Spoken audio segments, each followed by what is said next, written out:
Hey guys, so I'm shooting this one from the game room in our apartment building. It's a cool little pad, so what we're going to cover today is a topic known as good debt versus bad debt, because debt as like a whole subject does not mean that it's bad. There's a lot of debt out there that people use every single day to increase their worth individually, financially, but then also personally. So the first thing that I want you guys to understand as a definition is the term asset, because this is the thing that really establishes whether or not something is good or bad. So an asset is something for an individual, company, country, which is something that has innate worth, that is used in some way to increase the income of that area, increase its value, increase its perceived value. In some way, it acts to make the entity, the company, the person more valuable, have more worth.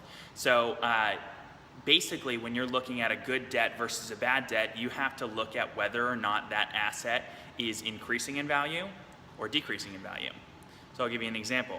Good debts would be, for instance, a mortgage on a home. Because homes, over the course of time, even if you have a crash in between, in the middle, homes increase in value. Rental properties, an amazing source of income for the long term, making it a very good debt.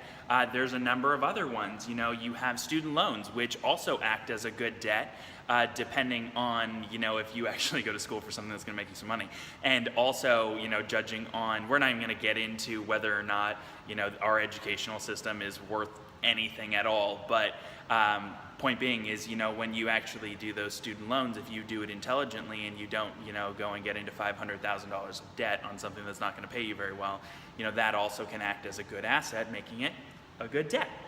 Another example would be like a business loan. Business loans are a great example of a good debt. If you've done your research well, really also that's another thing you got to make sure you're intelligent about. If you do your research well on any of these debt categories, that makes it also more of a good debt. Bad debt, credit card debt. Your Macy's card to go get, the coolest, whatever apparel items, that is always going to be a bad debt. In most cases, your car loan, bad debt. The second you drive your car off the lot, it's like ridiculous. The second you drive your car off the lot, your car is less valuable. Buying a TV, because the second you take it out of the store, out of the box, it's less valuable.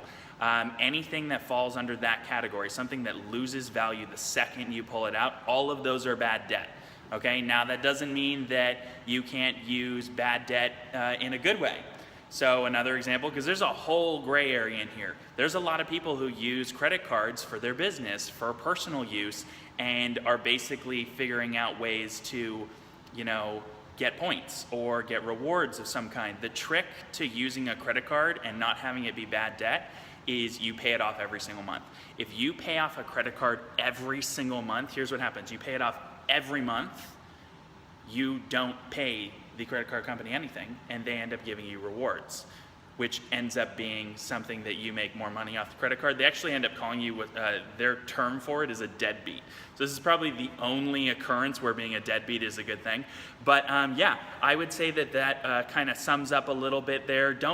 Another one that's always sketchy is borrowing to invest. That's really not a good way to go necessarily. In fact, most companies won't allow you to do it, and most advisors will tell you not to do it at all.